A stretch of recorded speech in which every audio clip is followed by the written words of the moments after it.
Hi there, in this video I want to give a rather substantial mains transformer a new home.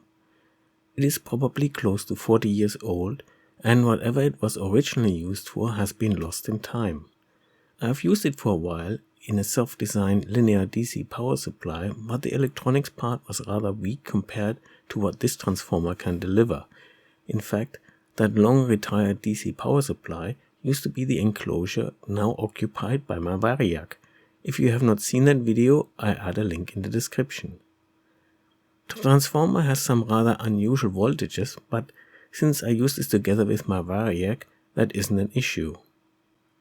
I found a small metal enclosure to house the transformer and temporarily put a front panel design on to see how everything is going to fit.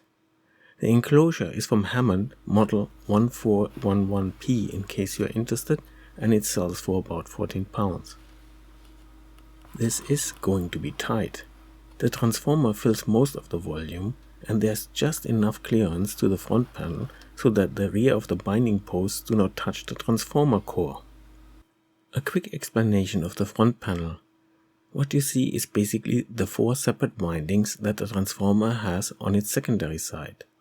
There are 2 16-volt windings, one for 24 volts and a massive one that has 38 volts with a center tap, so in effect it's 2 times 19. That one is good for at least 5 amps, while the other windings use thinner wire. Notice the dots marking in the winding sense. I made a video how you can determine this when there are no markings on the transformer itself, link in the description.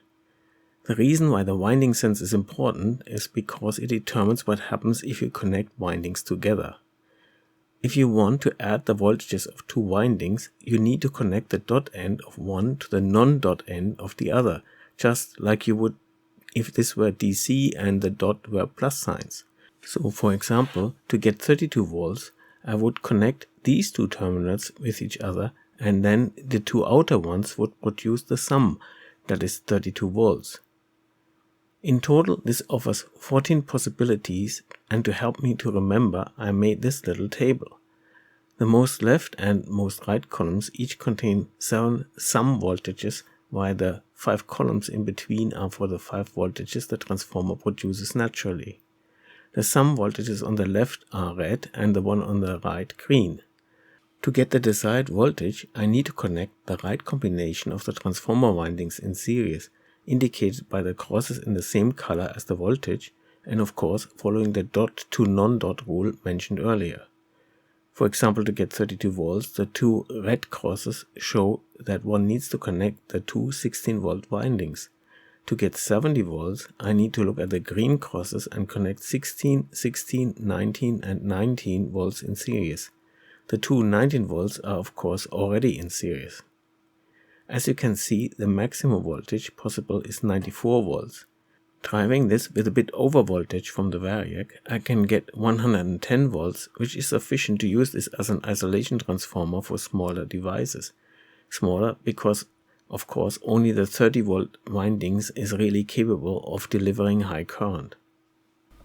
I printed and laminated the front panel as I usually do. Since the panel is small, I fitted 2 on the same A4 sheet. Since you always laminate a whole A4 sheet anyway, that gives me 1 as a spare if I mess up when cutting out the holes. In the end, that turned out not to be necessary, the holes came out reasonably well. It was somewhat more work to put the matching holes into the enclosure.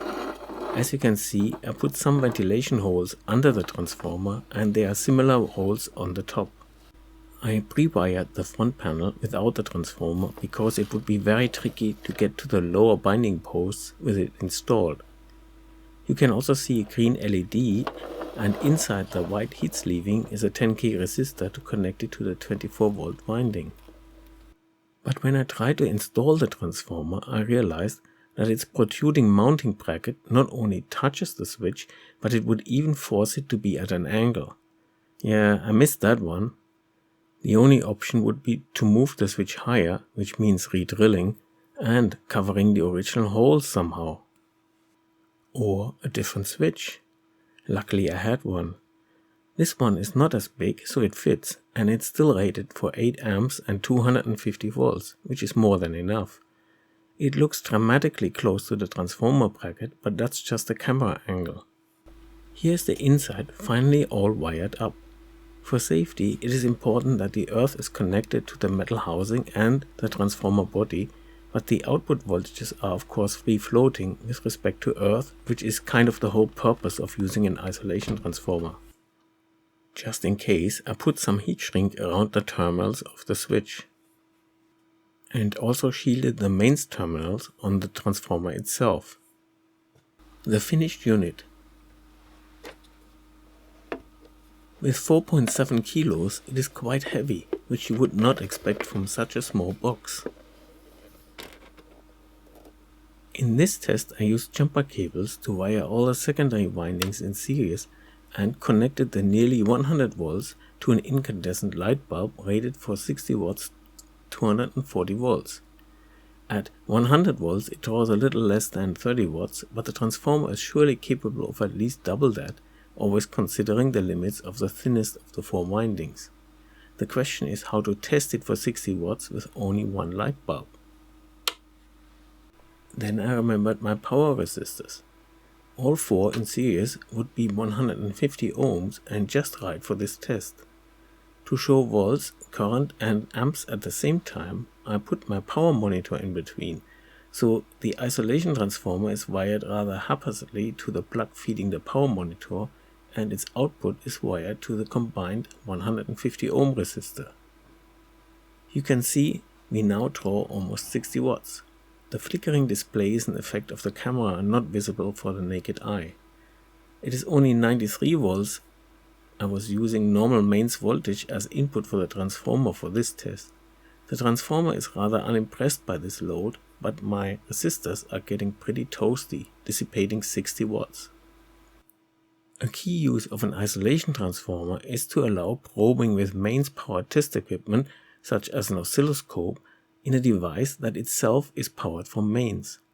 As this diagram shows, somewhere in the house or nearby street, the live and neutral conductors are connected. The scope's probe inputs are earthed, so if you connect the earth lead of your probe to the device under test, the chances is very high of picking a point that is either live or has a low resistance path to live. This means you have now a short from live through the probe's earth lead, through the scope and its main plug, all the way to neutral somewhere along the wiring of your house. This will blow up the device under test, the probe in your hand, and quite possibly the scope too. Adding an isolation transformer removes the possibility of a direct path, and you can now safely use your scope probes in the device. You must of course still be careful because the voltage is still mains level.